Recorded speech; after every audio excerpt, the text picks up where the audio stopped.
Ah oui, on se retrouve encore ici. Je crois qu'on a été au tribunal pour assister au procès du prophète Joseph Paul Mukungu Bila. Oui, ça a été programmé pour aujourd'hui, mais ce qui nous a fait mal, on a encore repoussé cela en 2015. Oui, nous avons eu à tout faire pour interviewer le prophète Joseph Paul Mukungu Bila, mais il est toujours discret, il ne veut pas parler selon l'ordre de ses avocats, selon les conseils de ses avocats, il ne veut pas s'ouvrir. Voilà pourquoi Tolandier, vraiment, Nabakwenyoso Oyo Toyebi Kazalaka. Mais sans rival, toujours à votre service.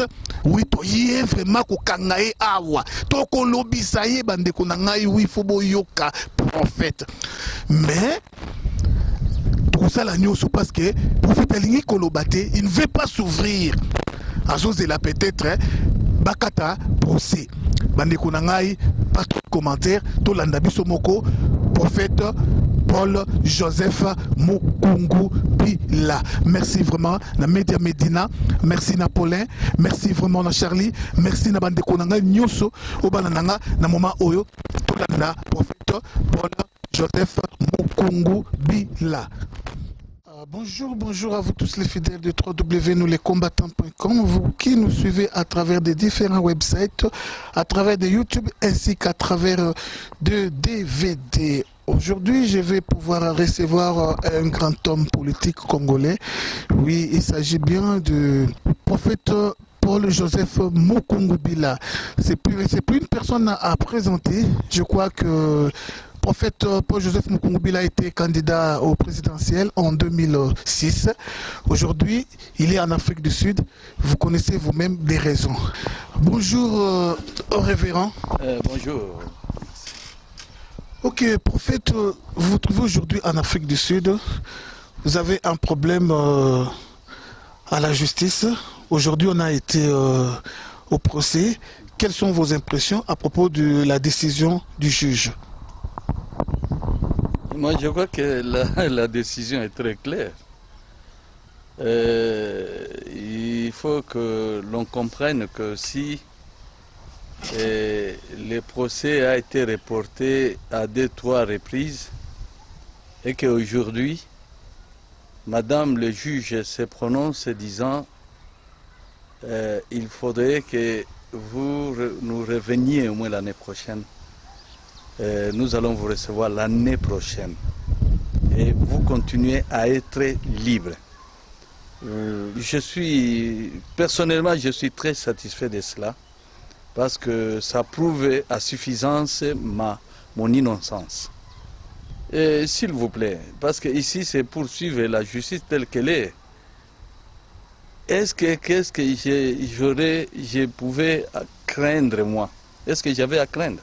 Je n'avais pas à craindre. C'est moi qui ai été assassiné. En assassinant les miens. C'est moi qu'on a assassiné ensemble avec ceux qui sont tombés. Et c'était dans ma maison. Ce n'était même pas dans un terrain ou bien en dehors de ma maison. Comme si j'étais allé attaquer. Non.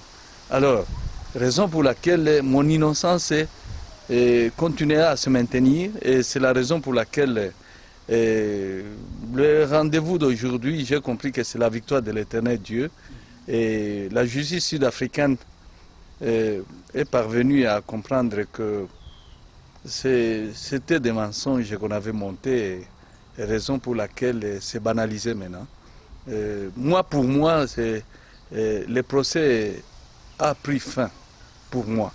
Bien qu'il y ait un rendez-vous, vous étiez au tribunal et vous avez compris ce que Madame le juge a dit. Ah oui, merci beaucoup. Je vois que l'audience est vraiment grande. Je vois combien de personnes sont tout autour de leur petit écran pour suivre l'homme de Dieu, le prophète Paul Mukungu Bila. Aujourd'hui, on ne va pas prendre beaucoup de temps. Je crois que je vais pouvoir l'interviewer pendant une dizaine de minutes. Prochainement, nous aurons tout le temps de pouvoir parler avec le prophète Joseph Mukungu Bila. Oui, je crois qu'il se passe pas mal de choses au Congo. Il y a la révision de la Constitution d'une part. il y a d'une autre part l'opposition qui fait des marches ratées. Alors, quel est votre point de vue à propos de la révision de la Constitution ou le troisième mandat de M. Hippolyte Kanambe par son vrai nom, Joseph Kabila, son sobriquet? Moi, je crois que ce que fait l'opposition, c'est normal. En tant que les enfants de ce pays, ils doivent se tracasser beaucoup. Et de l'autre côté, c'est ce que je trouve, c'est une culture des Africains, ça fait la honte. Comme j'avais eu à le dire, je crois qu'il y a eu une posture. Parce que mes deux lettres disent déjà suffisamment ce que j'ai eu à dire. Ça ne changera rien. Un étranger, c'est un étranger. Dieu nous avait déjà consigné dans son écriture. Or, aujourd'hui, t'entends de dire qu'il tient toujours à réviser la Constitution. Je crois que c'est ça la culture de l'Afrique maintenant. Parce que ça fait la honte de l'Afrique. Les Blancs en Europe nous regardent comme si on voulait trop s'accrocher au pouvoir et que les Congolais devraient au moins réfléchir au moins mûrement. Parce que un étranger à la tête du pays, et vous allez vouloir l'aider. Pour quelles raisons? L'aider à pouvoir se maintenir au pouvoir et continuer à enregistrer des morts. C'est trop grave ça. Donc pour moi, ce sont les soubresauts. Tel que je viens de te le dire, ce que je viens d'entendre au tribunal me rassure que, comme je l'avais dit pendant ma conférence, que le pays pour moi est libéré. Vous voyez un animal, quand il est atteint, il ne se laisse pas faire. C'est ce qu'on appelle les soubresauts. Il est atteint déjà par la flèche et c'est pareil avec quelqu'un qui s'accroche au pouvoir juste pour continuer à faire du mal au pays. Je pense que le pouvoir là, comme la communauté internationale a pu intervenir puissamment pour déclarer que c'était la fin du mandat. Donc c'est la fin du mandat, mais on ne va pas attendre le mandat, la fin du mandat, mais il faut qu'il y ait dialogue tout simplement. C'est un droit de tous les Congolais, c'est un droit. Que ceux qui continuent à vouloir aider ces pouvoirs sanguinaires, continuer à aider ceux qui massacrent les Congolais, c'est trop grave. Ils doivent réfléchir mûrement. Qu'ils réfléchissent. Est-ce que la mort de vos compatriotes, vous ne pouvez pas vous en réjouir? Ok, merci prophète. Je crois que vous êtes le premier homme de Dieu à lire l'histoire du Congo. Vous êtes le premier pasteur à postuler à la haute magistrature du pays.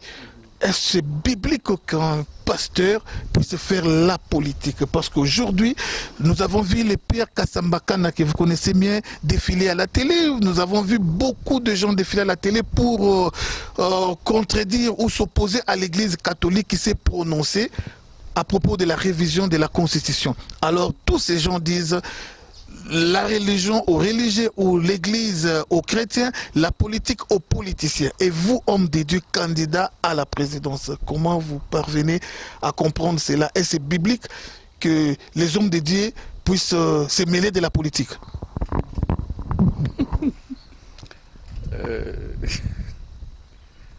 Vous voyez, je peux vous dire ceci. Lisez Genèse chapitre 1 et regardez pendant 4 jours. Pendant 4 jours, Dieu a pu créer les ciels, la terre, il a rassemblé les eaux et il n'avait pas, jusque-là, pendant 4 jours, il n'avait pas encore créé les êtres humains. Les êtres vivants, excusez-moi. Alors, c'est au 5e jour qu'il va se mettre à pouvoir créer maintenant les êtres vivants, les animaux, les oiseaux, les poissons et consorts. Dès qu'il s'est mis à pouvoir créer, automatiquement, Dieu pensa à ce qu'il y ait au moins une gestion, une gérance. C'est à partir du moment où il avait créé les êtres vivants. Il comprit que c'était nécessaire de faire la gestion. Parce qu'avec ces êtres vivants, il faut qu'il y ait quelqu'un qui puisse les encadrer. Et ça s'appelle comment? Ça s'appelle politique. La politique, c'est l'art de gérer. Vous me comprenez? Oui, oui. À partir du 5e jour, Dieu a créé les êtres vivants. C'est ainsi qu'en les créant, il va penser directement au 6e jour de créer l'homme, comme celui qui va dominer sur ce qu'il venait de créer. Et c'est ainsi que, en ayant l'idée de pouvoir former l'homme, il dit, alors, formons l'homme, créons l'homme à notre image, pour que celui-ci puisse dominer sur tous les êtres vivants que nous venons de créer. Est-ce que je me fais comprendre? Oui. Sur tous les êtres vivants qu'il domine. Et c'est comme ça qu'a commencé l'idée de la politique. La politique a commencé au travers l'idée de celui qui nous a créés, qui a créé tout. Il a créé l'homme, pas tout simplement pour voir ce que nous voyons, il faut qu'il s'aime avec sa femme, ce n'est pas ça.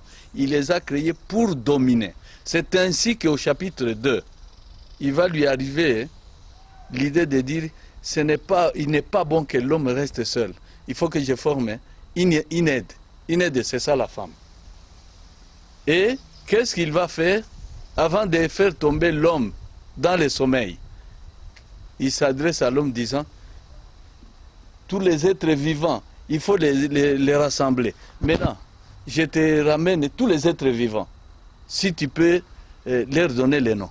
Que je vois, il a donné à l'homme, pas à lui. C'est l'homme qui a donné les noms à tous les êtres vivants. J'aimerais entendre comment Adam, tu vas les nommer. Tu vas les nommer comment? Et c'est Adam qui va donner les noms. En donnant les noms, c'était ça la politique. Est-ce que tu comprends? C'est cette gérance-là a été remise entre les mains de l'homme, Adam. Donc la politique a commencé par là. Je n'ai pas encore fini pour la meilleure compréhension. Quand tu me dis que tu es l'homme de Dieu, comment est-ce que tu vas faire la politique? Mon cher frère, la politique vient de Dieu, ça ne vient pas de l'impie, non. La politique... Permettez-moi de vous couper un peu, l'homme de Dieu. Je crois que la politique d'hier est différente de celle d'aujourd'hui. Et la politique occidentale, des fois, est différente de la politique africaine. Et en Afrique, sur 100% des hommes politiques, et tous ces gens sont des occultistes. Pour mieux faire la politique, il faut toucher à la franc-maçonnerie, il faut toucher au guégué. On va en arriver là. La politique n'a pas commencé avec un occultiste. La politique vient de Dieu, le Créateur. La raison de pouvoir créer l'homme, je dis bien, je le répète, la raison de pouvoir créer l'homme, il a créé l'homme pour la politique. C'est ça la grande raison d'avoir créé l'homme. Nous sommes d'accord? Alors, maintenant regarde bien. C'est la politique qui a commencé avec l'Europe. C'est la politique qui a commencé avec l'Asie. La politique a commencé avec Dieu au travers ses hommes, au travers ses serviteurs. Ce qui est troublant, ce qui vous trouble, vous, mes frères, c'est parce que le colonisateur, quand il est arrivé, il a voulu user des ruses pour freiner la véritable politique. C'est lui qui a eu la conception de la politique, c'est Dieu créateur. Et il faut que tu saches que si tu es là, c'est à cause de la politique. Il t'a créé à cause de ça. C'est la raison pour laquelle, quand tu trouveras, quand tu me dis, toi l'homme de Dieu. Mais les rois, nous les trouvons, c'est dans la Bible, s'il vous plaît. C'est dans la Bible, la gérance des terres, la gérance des hommes, la gérance, c'est dans la Bible. Si tu me cites les noms que tu m'as cités tout à l'heure, que je n'aimerais même pas citer. C'est ridicule. Vous comprenez? Quelqu'un qui se déshabille, il va lui dire, enlève ton pantalon là, parce que c'est un pantalon sacerdotal, il faut l'enlever. Et il va enlever. Ces gens que tu me cites là, ils ne comprennent même pas ce que c'est la parole de Dieu. Vous comprenez? Ceux qui ont géré, ce sont les hommes de Dieu, dont Moïse, David le roi, le roi Salomon, le roi. Et puis, entendre dire que toi, l'homme de Dieu, comment est-ce que... Et ce David-là, ce n'était pas seulement le roi, il était prophète. Comme moi, mon Congo. C'est ce qui est écrit. Donc, maintenant, les troubles, les colonisateurs, il avait intérêt à pouvoir vous embrouiller avec des mensonges de rendez à César ce qui est à César et à Dieu ce qui est à Dieu. Donc, c'est biblique, c'est la monnaie, c'est l'impôt. Et ce n'est pas question de politique. Est-ce que je me fais comprendre? C'est l'impôt. Jésus va les appeler pour dire, alors donne d'abord, cette effigie, c'est l'effigie de qui? C'est ça la question qu'il avait posée. Il y a qui ici? Matthieu 17. Je n'ai pas le temps. Si on avait beaucoup de temps, Matthieu 17, nous allons lire. Et donc on est troublé. Vous voyez, même ce que tu dis être des serviteurs, ils sont des serviteurs. Vous voyez qu'un serviteur qui se laisse embrouiller. Et ils oublient que c'est Dieu, la politique appartient à Dieu. Tandis que l'impie est intervenu pour venir embrouiller maintenant la politique, déranger la politique. Donc la politique appartient à Dieu, dès la création. Et c'est comme ça que Dieu a confié à ses hommes de pouvoir gérer les gens. Ce sont des prophètes, ce sont des serviteurs qui ont géré. Et dire que, comment, toi, révérend, tu vas t'embrouiller. Non, je ne veux pas m'embrouiller. Ce que j'ai fait, c'est ce que Dieu veut. Par exemple, aujourd'hui, Dieu m'a dit, tu vas diriger ce peuple congolais. Et c'est ce qui cadre avec la véritable politique. La politique, ce n'est pas pour les occultistes, les gens qui font de la magie, les gens qui font de fétiches, les féticheurs. Non, la politique appartient à Dieu et ce sont les hommes de Dieu qui doivent encadrer les gens, qui doivent mieux gérer les gens. Est-ce que c'est compris? Ok, merci beaucoup. Je crois que quand le pasteur défile à la télé pour soutenir le pouvoir de M. Hippolyte Kanambe, là, ce n'est pas un péché. Quand Malou Malou est là, ce qu'il fait à la CENI, ce n'est pas la politique. Les Ngoï Moulunda, tous ces gens, ce n'est pas la politique. Mais quand on s'oppose contre la révision de la Constitution, c'est là où le bas blesse. Là, on dit l'église doit être au milieu du village. Là, on dit n'importe quoi contre les hommes de Dieu. Mais ce qui fait mal, l'église catholique est la seule à pouvoir dire tout haut, c'est que les gens craignent. Et maintenant, toutes ces églises qui se disent des réveils, toutes ces églises où on retrouve dans leur tête le pasteur, comme vous, l'homme de Dieu, le prophète Mukongobile, et toutes ces églises sont corrompues par Hippolyte Kanambe et ils ne disent rien au Congo. Ce qui est ridicule, raison pour laquelle mon bureau a appuyer l'intervention de prêtres catholiques. Et c'est trop grave. Et c'est même ridicule. Quand on ne comprend pas ce qu'on est en train de faire, la politique, on n'y voyait pas des hommes qui ne servaient pas Dieu, qui n'adoraient pas Dieu. C'était des hommes qui adoraient Dieu, auxquels on confiait la gestion du pays.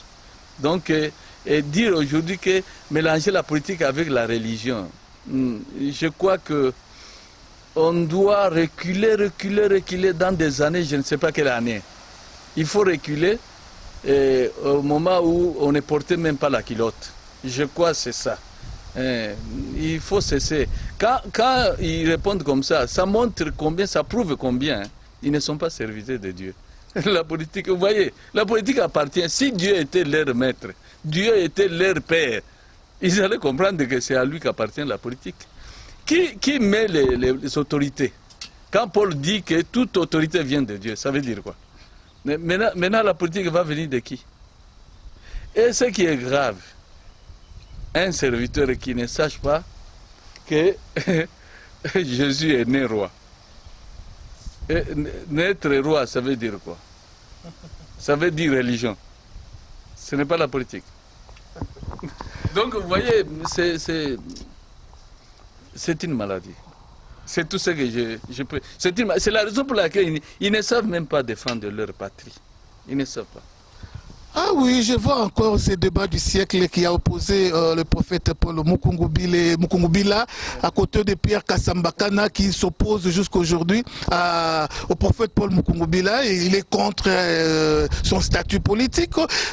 Oui, je crois maintenant que nous nous approchons petit à petit à la fin de notre tranchée parce que le temps nous fait défaut. Alors maintenant, j'aimerais que vous puissiez lancer deux doubles messages. Le premier message à la diaspora en général et au peuple congolais qui vous suit en ce moment par rapport au temps qui est vraiment critique, au temps parce que Hippolyte Kanamba a beaucoup tué et il continue à tuer. Que va faire le peuple à l'heure qu'il est à propos de ce pouvoir qui tue, qui ne continue qu'à tuer et que ce pouvoir qui veut s'éterniser vraiment au Congo? Oui, le message que vous adressez au peuple, que peut faire le peuple à l'heure qu'il est, parce que vous êtes leader d'opinion, vous avez un mot à dire et le peuple va vraiment vous obéir. Le second message à lui-même, Hippolyte Kanambe, qui va avoir la chance de vous suivre en direct, qu'est-ce que vous lui reprochez et dites-lui un mot, il va vous écouter en ce moment. À la diaspora, moi, je n'ai pas beaucoup à dire maintenant, s'il te plaît, mon frère journaliste. Je demande à la diaspora de maintenir la position. Ce qui est regrettable est que le Congolais lui-même s'est laissé corrompre facilement et il a avili son honneur. Mais comme l'homme de Dieu est là, je demande à la diaspora maintenant, comme ils ont compris l'acharnement avec lequel ce pouvoir est en train de chercher la vie de Mukungubila, à nuire à sa vie. Et cet acharnement doit faire comprendre à la diaspora congolaise que Mukungubila, c'est l'homme en lequel vous devez placer toute votre confiance et accepter sans réticence de pouvoir les soutenir. Je n'ai jamais demandé de l'argent, moi. Pendant beaucoup d'années, j'ai lutté pour mon pays. Et vous êtes témoin vous-même. Mais maintenant, le temps est là, comme les journalistes m'ont demandé. Soutenez l'homme de Dieu, Joseph Mukungubila, parce que c'est le seul, je pense, c'est le seul qui pourrait constituer l'espoir de pouvoir rétablir au moins de l'ordre dans le pays. Je crois que c'est le seul. Et si ça ne vous convainc pas, priez Dieu. C'est Dieu que vous priez dans différentes confessions religieuses. Essayez de prier ce Dieu, il va vous le dire. Mukungubila, c'est l'homme que vous devez soutenir. Soutenez-le. leader, j'accepte. Je le suis. Je le suis parce que il n'y aura pas moyen que ces gens-là qui corrompent tout le monde puissent m'atteindre, moi. Non, ça n'arrivera pas. Avec le massacre, je crois que le pays est libéré. Le pays déjà est libéré. Mais ce que je vous demande, c'est de soutenir l'homme. Soutenez l'homme. Soutenez l'homme et que si Dieu nous accorde les dialogues, nous allons parler et les choses vont rentrer dans l'ordre. Tu m'as demandé quant à celui qui est à la tête du pays maintenant. Je n'ai pas une adresse à lui faire, non. J'ai déjà écrit les 2 lettres. Ces 2 lettres suffisent. Les 2 lettres pour lesquelles, dans lesquelles plutôt j'ai pu dénoncer ce qui a été fait comme imposture. Et je crois que tous les Congolais, vous êtes déjà au courant. Alors, vous devez vous en tenir à cette lettre. Et à lui, je n'ai pas de message à faire. Mon message, c'est les 2 lettres que j'ai écrites aux Congolais. Peut-être qu'il n'avait pas eu la chance de lire ces lettres et maintenant, il a quand même la chance de vous regarder en face, devant la télé. Quel est le mot que vous lui adressez en ce moment? Il vous écoute, lui qui veut votre tête. Ma tête, il ne l'aura pas, s'il te plaît. Il ne l'aura pas. Parce que Jésus avait dit à Pilate qui lui disait, réponds-moi, pourquoi tu ne me réponds pas?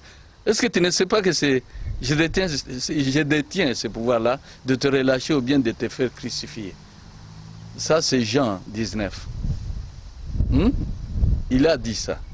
Et quelle a été la réponse de Jésus? Il dit, toi, avoir le pouvoir de me relâcher ou bien de me...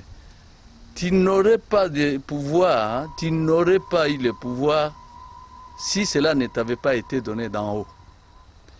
Ce n'est pas un homme de la terre, la vie qui pourrait avoir la vie de l'homme Mukungubila, Joseph.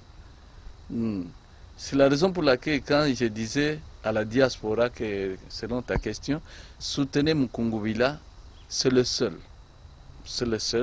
qui, à mon humble avis, qui pourrait constituer l'espoir de ce Congo-là, Mukungubila, que je suis. Donc, je ne pense pas qu'il y ait quelqu'un qui puisse arrêter le programme de Dieu. Non. Mukungubila s'en va comme il lui a été écrit. Et il accomplira cela. Je pense que je n'ai pas été créé comme vous autres, non. J'ai été créé pour souffrir tel que je suis en train d'endurer la souffrance jusqu'à ce que je libère le pays de mes ancêtres. Après libération du pays, nous allons aider maintenant aux autres de pouvoir comprendre mieux, c'est-à-dire amener la paix, Les Shiloh dont vous entendez parler veut dire l'homme de paix, le Pacifique, l'islam. C'est ça, Mukungubila Joseph. Vous comprenez? Oui. Et quelqu'un qui voudrait m'ôter la vie comme lui, il n'y parviendra pas. Il se bat contre le vent. Il a reçu le général Baouma, il a reçu Mamadou, il a reçu le Tchébeya, il a reçu beaucoup de gens, voire même le pasteur Coutuno, qui est libéré mais malade. Alors, à quoi vous vous différenciez de tous ces gens? Parce qu'il a l'argent, Kanamba a l'argent, il corrompt tout le monde. Alors, vous voyez que jusque-là, le danger est encore là. Je te dis, je suis Shiloh. Shiloh, pour que tu comprennes, Genèse 49. Il faut aller lire. Allez lire. Du verset 8 jusqu'à 11, tu comprendras. Le sceptre de la royauté sera gardé en Juda. c'est-à-dire Jésus. Jusqu'à ce que Shiloh vienne. J'ai eu à corriger les musiciens. Moi, j'ai dit, Shiloh, ce n'est pas Jésus. Shiloh, c'est votre frère, c'est un Congolais. Donc, Shiloh veut dire le Pacifique. Le Pacifique, c'est ça le sens de Shiloh, le Pacifique. Le monde ici attend ceux qui ont l'intelligence, qui ont la sagesse, qui ont des yeux. Ils attendent la paix que Dieu va amener sur la terre. Et cette paix ne viendra pas autrement que par Shiloh. Donc, moi je crois que dire que je ne différencie pas des autres. Non, je suis très différent, je te dis. Très, très différent. Si je n'étais pas différent,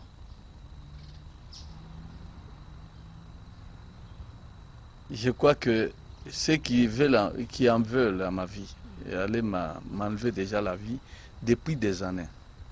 J'ai échappé, Dieu m'a fait échapper. Et je crois que c'est à cause de cela, pour que je puisse accomplir. C'est pourquoi il m'a envoyé sur terre. Donc, je suis très, très différent. Très différent parce que je crois que... Ah oui, en tout cas, merci vraiment, merci pour cette interview. Merci à tous ceux qui ont sacrifié leur temps pour nous suivre en ces moments. Vraiment, je vous remercie. Tout ce que je pourrais vous demander en tant que sans rival, médias de l'opposition, médias des combattants, médias qui se battent pour la libération du pays. Alors, je vous demanderai de vous lever car il est temps. N'attendez pas demain. N'attendez pas après-demain, c'est maintenant ou jamais. Si vous ne le faites pas, vous péchez aussi, vous risquerez d'aller en enfer. Parce que la Bible dit, qui sait faire le bien et ne le fait pas, commet un péché. Oui, nous avons intérêt à faire le bien. Le bien c'est quoi? C'est prendre soin de notre famille. C'est ce que dit la Bible. Qui ne prend pas soin de sa famille, il a régné à la fois, il est pire qu'un infidèle. Et notre grande famille, c'est le Congo. C'est la République démocratique du Congo. C'est au jour le jour que le Jean meurt. C'est au jour le jour que Kanambé tue. Alors, toi qui as quand même le pouvoir de parler, Dieu t'a donné cette santé-là, c'est pour dire quelque chose. Tu as quand même cette force de marcher. Marche, descends dans la rue, qu'ils nous tuent tous, car trop, c'est trop. Alors, la fin du règne de Kanambé, c'est maintenant. C'est pas demain, c'est pas après-demain, c'est maintenant. Congolais, Congolaises, c'est maintenant ou jamais. Ntekonangai, yokanga malamu na lingala, tango ebelemi, tango ekoki, telema bunda pona mboka na yo tango ebelemi tango ekoki kozela lobi te kozela 2016 te sika sikoyo. Oui, vraiment talane Kanambe azoboma et lelo oyo koboma ikomi siko epai ya ba militaire congolais nde baza kokufa sikoyo. Ndeko nanga après général Mauma ekozala kanyama ata kozosalele bolamu mais akoboma yo. Bandeko nanga vraiment tola mukana pungi to telema ba organisation droit de l'homme ezalaka na Congo na ebite soki ezalaka ti lelo banda chebe ya kufa na ebite soki ezalaka on tue les gens mais on ne dit rien, on ne dit rien. Alors encore une fois merci prophète Mukongo Bila. Je crois que on va nous balancer le page publicitaire et notre prochain rendez-vous, on va faire une émission, une interview de plus ou moins 60 minutes. Là, vous aurez vraiment à avaler le message du prophète Joseph Mukongo Bila. Merci mon bien-aimé Paulin derrière la caméra. Merci à Charlie. Merci à tout le monde.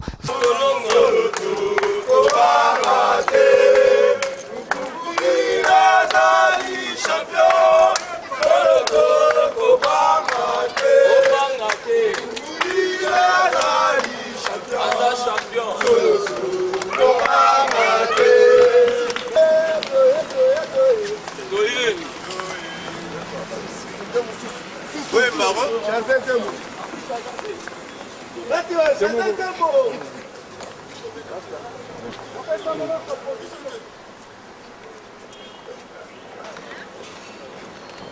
Tu vas libérer le président Nabiso. Zawana, Tolongi déjà. Togolongo la banane. Il faut que vous m'en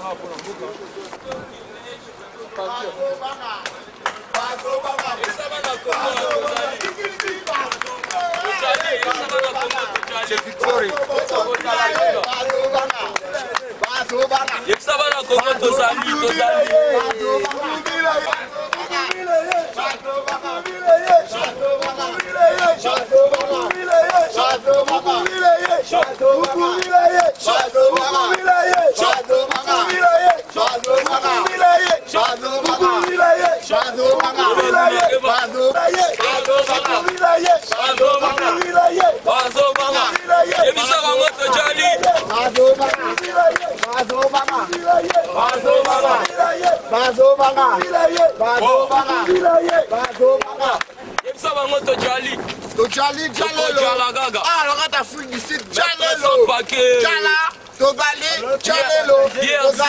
DRC, toujours le meilleur.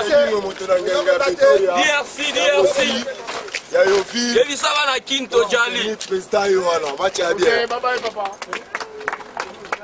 Ali ke makambo ndenge salanga ke tambola tomoni ke ezali bongo te yango tokendaki pona kosola ngo na cote pour tozwa ba conclusion o eza concret normalement siko tozolandela makambo ngo kala mingi te kosila.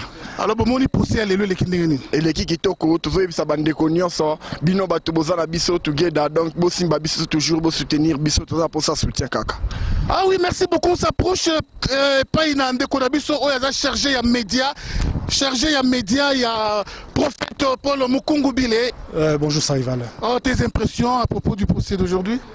Bon, vous savez, tout le temps que nous arrivons ici, on est tout le temps déçus, compte tenu de la façon dont le gouvernement fantoche de Kinshasa est en train d'amener ces dossiers. C'est un procès qu'ils ont voulu contre le prophète Joseph Mukungubila. Le prophète Joseph Mukungubila, toujours présent, toujours égal à lui-même, il s'est présenté parce que sachant qu'il n'a rien fait. Victime, comme vous le savez, et c'est ça qui arrive aujourd'hui. Vous voyez, tout le temps que nous arrivons, il n'y a toujours rien.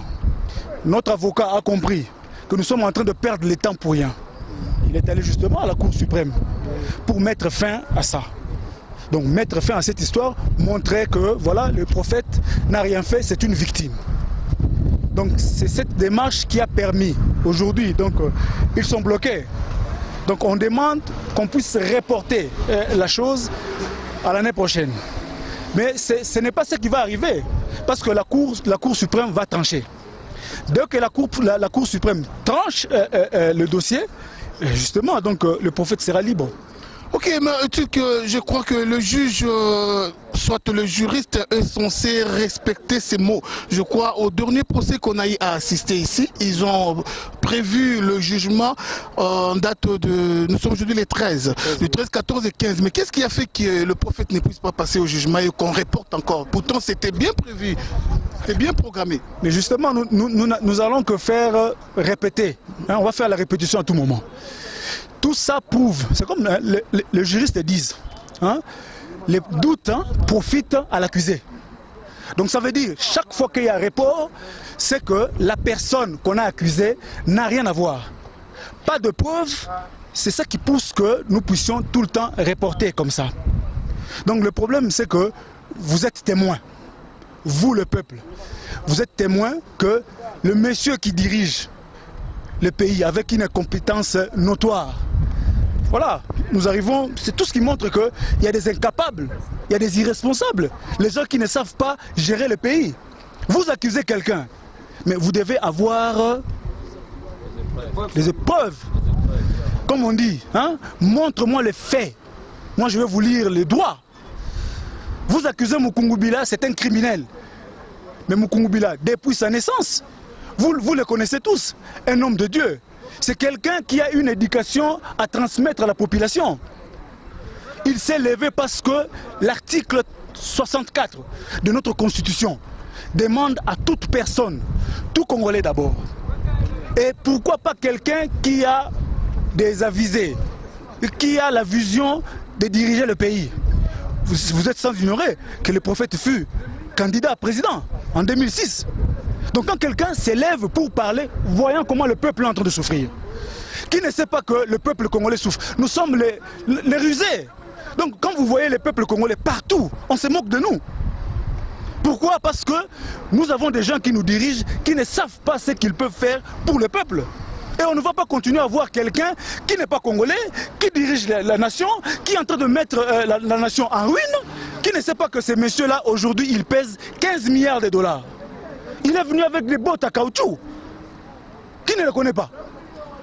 Ah oui, c'est regrettable. Alors, ce qui est fait un peu mal, c'est quoi? Je crois que plus le procès prend beaucoup de temps, plus aussi le prophète ne parvient pas à parler, ne parvient pas à exercer ses fonctions. Parce que beaucoup de choses se sont passées au Congo, mais le prophète fait sourd d'oreille, le prophète ne dit rien et il est là. Pourquoi? Parce que son avocat lui a conseillé de ne rien parler pendant qu'on n'a pas encore tracé, on n'a pas encore tranché le problème. Alors, il est temps maintenant de penser à votre plan B, parce que le juge est juge, le Sud-Africain est Sud-Africain, vous n'allez pas l'obliger, votre volonté. Alors, les amis qui sont en prison à Pretoria totalisent bientôt 2 ans.